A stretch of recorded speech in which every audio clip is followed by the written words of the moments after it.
O historiador francês Lucien Febvre mostrou que a palavra civilização entrou em uso tardiamente, no último quartel do século XVIII.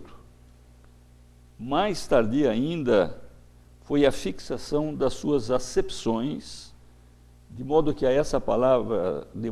que essa palavra adquirisse a sua plena riqueza e a ampla significação.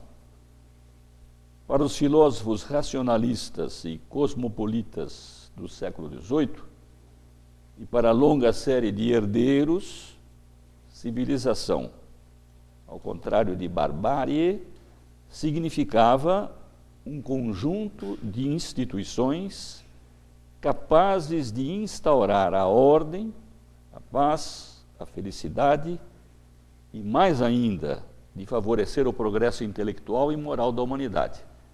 Em suma, de assegurar o triunfo das luzes. Desse ponto de vista, parece-me que não há civilização digna do nome sem um claro conhecimento matemático. Nós sabemos que foi na vasta região que hoje denominamos comodamente por Oriente Próximo que se formaram as duas mais antigas das grandes civilizações vizinhas da bacia mediterrânea.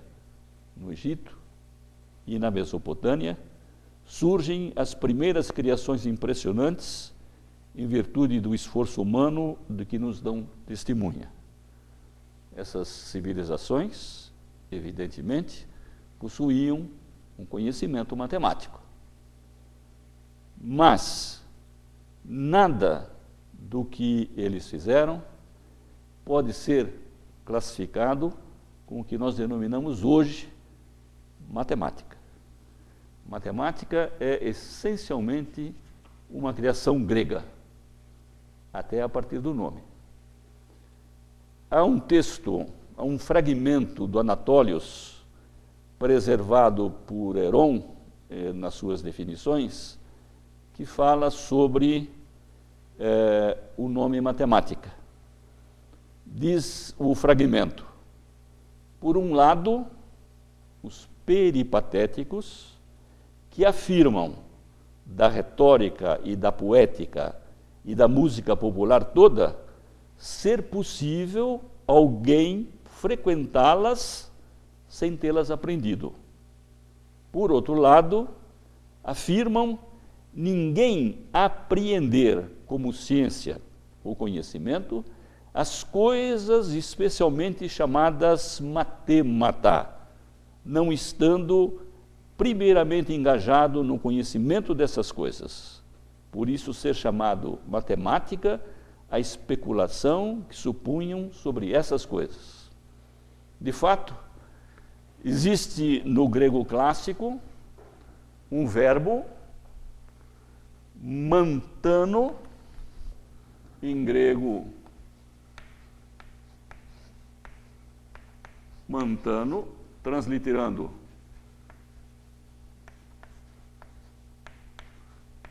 que significa aprender, instruir-se. Desse verbo derivam dois substantivos. O substantivo matema, cujo plural é matemata, transliterando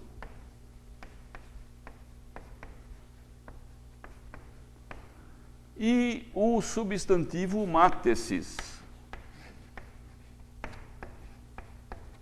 transliterando.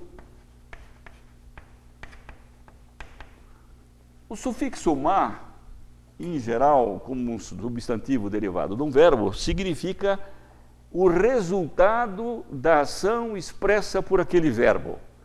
Então, o matema seria o resultado da ação expressa pelo verbo mantano, que é aprender, o resultado de aprender, o resultado da ação de aprender.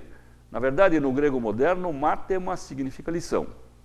E mátesis o sufixo cis no substantivo derivado de um verbo significa ação de. Mátesis, ao pé da letra, significa ação de aprender, que também modernamente é traduzido como ciência, conhecimento. Muito bem.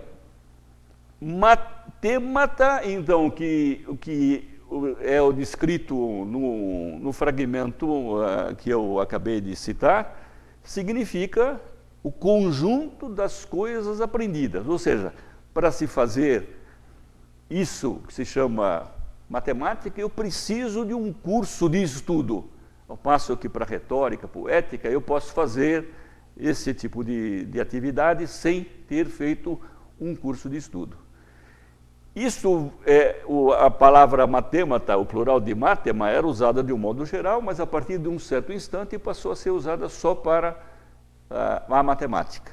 Bom, mas matemata e matemática, como é que essas coisas estão em relação? Acontece que de matema se deriva um adjetivo, matema, cuja forma masculina é matematikos e cuja forma feminina é matematike.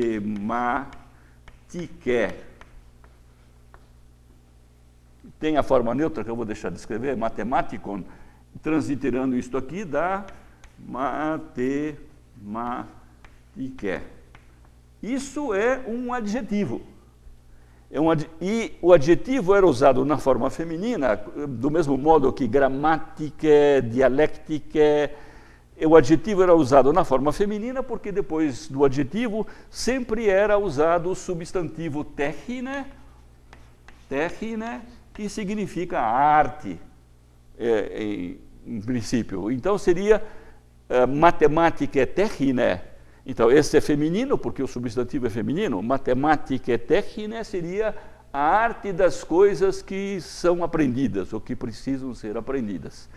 Depois de muito tempo, deixou-se de escrever o substantivo e o que era adjetivo transformou-se num substantivo. Então, se fala em ré, que é o artigo, ré matematicae, a matemática. Daí, então, a origem do nome. Ou seja, desde o nome, a matemática é uma criação grega. Qual eu digo que o que nós fazemos hoje, o que nós chamamos, o que nós entendemos por matemática hoje, é uma criação grega. E eu devo dizer, então, o que é que nós, em princípio, grosseiramente falando, entendemos por matemática hoje. Eu digo que o matemático, quando está fazendo matemática, ele tem duas preocupações em mente.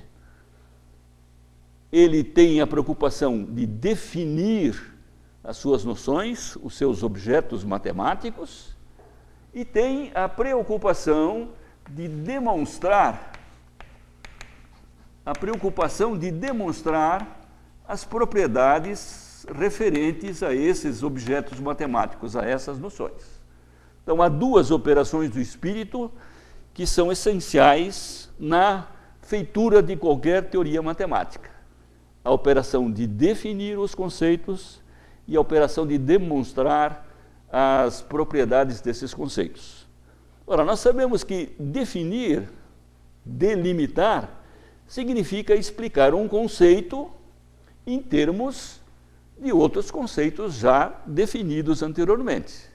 Do mesmo modo que demonstrar uma proposição significa argumentar pela validade dessa proposição, usando as regras válidas de dedução da lógica, a partir de proposições já anteriormente demonstradas.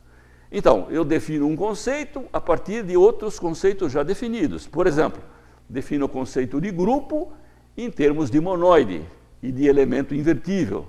Depois defino o monoide em termos de outras coisas anteriores. E assim por diante. Ora, há um problema nesse assim por diante. Como nós não podemos definir tudo, esse assim por diante é que causa exatamente esse problema. A vida é finita, a vida humana é finita, então, e não dá para definir todas as coisas. há duas possíveis soluções para esse problema. Há a solução do dicionário, a famosa solução do círculo vicioso, em que se define um conceito a partir de um segundo, e o segundo a partir do primeiro. Ou seja, do ponto de vista da matemática, ele não está definindo nada. E há a solução do matemático, que aceita alguns conceitos da teoria dele sem definição, que nós vamos chamar dos conceitos primitivos, ou conceitos não definidos, e assume o compromisso de, a partir desses conceitos primitivos, definir todos os demais conceitos que nós vamos chamar de conceitos derivados.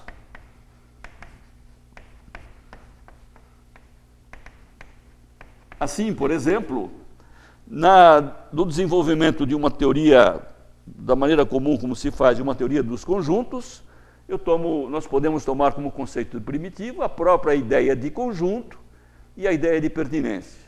A partir dessas duas ideias, eu defino todos os demais conceitos. A solução que o matemático dá para demonstrar, também eu não posso demonstrar todas as coisas, não dá para ter um regresso ad eterno. A solução que o matemático dá é equivalente. Ele aceita umas primeiras proposições sem demonstrar, os chamados modernamente de axiomas, e assume o compromisso de, a partir dos axiomas, demonstrar todas as outras proposições, que nós vamos chamar de os teoremas da teoria. Então, todas as teorias matemáticas que se prezam têm essas características. Ela tem os conceitos primitivos, tem os conceitos derivados, os axiomas e os teoremas. Isso é que constitui a arquitetura da matemática.